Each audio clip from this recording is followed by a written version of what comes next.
Disney PIXAR Finding Nemo.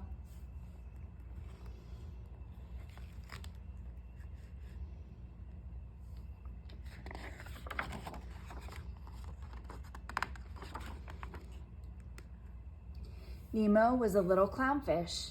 He lived a quiet life with his dad, Marlin, on the Great Barrier Reef. Nemo longed for adventure, but Marlin worried about the dangers of the ocean. He barely let Nemo out of his sight. On the first day of school, Marlin overheard Nemo and his new friends daring each other to swim out over a steep cliff. Marlin panicked. "Nemo, you know you can't swim well," he shouted. "I can swim fine, Dad," Nemo said. Nemo darted toward a boat on the surface. Suddenly, a diver appeared behind him.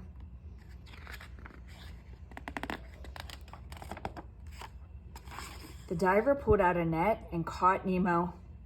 Then he took Nemo back to his boat. As he sped off, he accidentally knocked a diving mask overboard. Marlin chased after the boat, but it was too fast. Marlin wasn't ready to give up. "Has anybody seen a boat?" he asked any fish who would listen.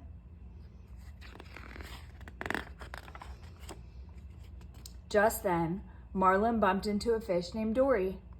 "Hey, I've seen a boat," she said. "Follow me." But Dory suffered from short-term memory loss. As soon as they started swimming, she whirled around. "Stop following me," she shouted. Figuring Dory couldn't help him, Marlin turned to leave and found himself face to face with a shark. The shark invited Dory and Marlin to a party in an old sunken ship. Inside were two other sharks. Together they pledged, "I am an ice shark. Fish are friends, not food." Suddenly, Marlin saw the diver's mask. Dory noticed some writing on the strap. The two fish quickly left the party carrying the mask. Miles away, Nemo was in a fish tank at a dentist's office.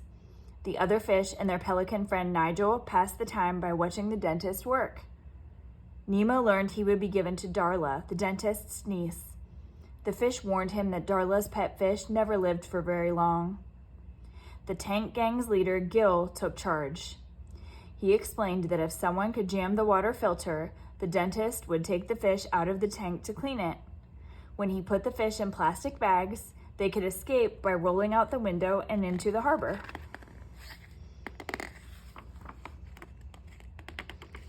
Deep in the ocean, Dory and Marlin were in a dark canyon. Marlin struggled to hold on to the lighted antenna of an anglerfish so that Dory could study the writing on the mask. "P. Sherman, 42, Wallaby Way, Sydney," Dory read. Marlin knew that must be the diver's address. Marlin and Dory headed for Sydney. Suddenly, Dory bumped into a teeny tiny jellyfish. "I shall call him Squishy, and he shall be mine," she said happily. But Squishy wasn't alone. Soon they were surrounded by an entire forest of deadly jellyfish. The jellyfish stung Dory and Marlin, making them feel weak and tired. When Marlin woke up, he was lying on a sea turtle's shell. "Dude, name's Crush," the turtle said, introducing himself.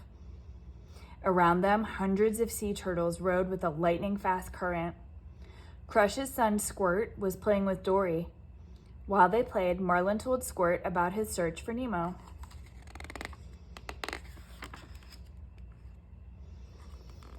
Dory had already forgotten the story. "This is going to be good, I can tell," she said excitedly. Squirt told the story to a lobster, and the lobster told a dolphin. Soon the news spread all the way to Sydney, where Nigel the pelican heard it.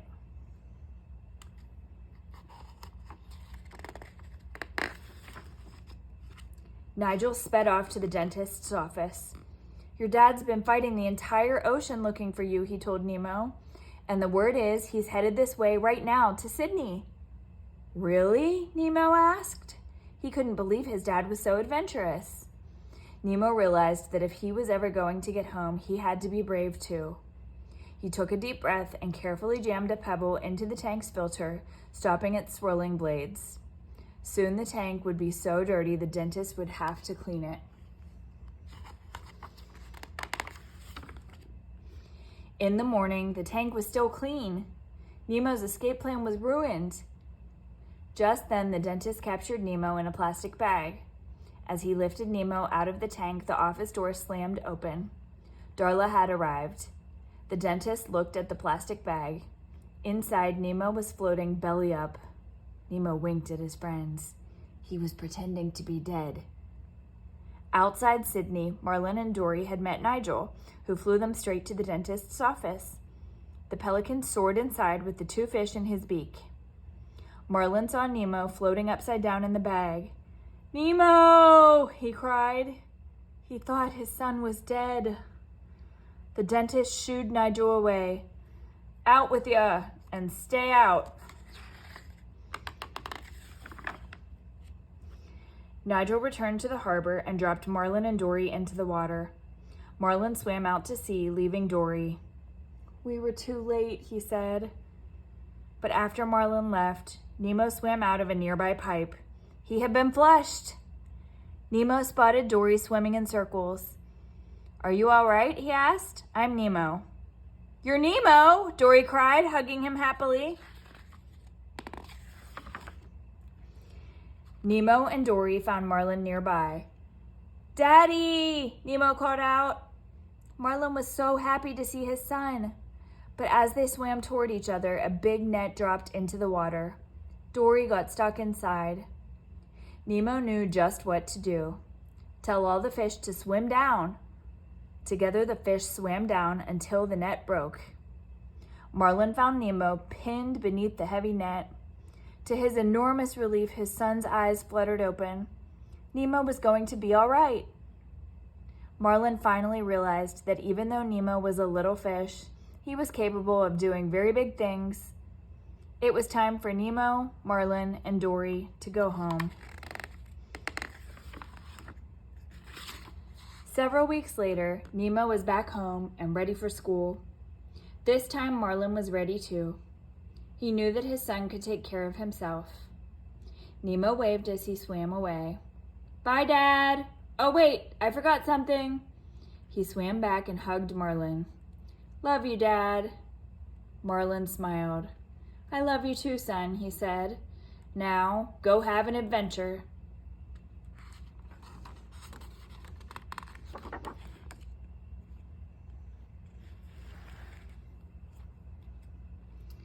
The end.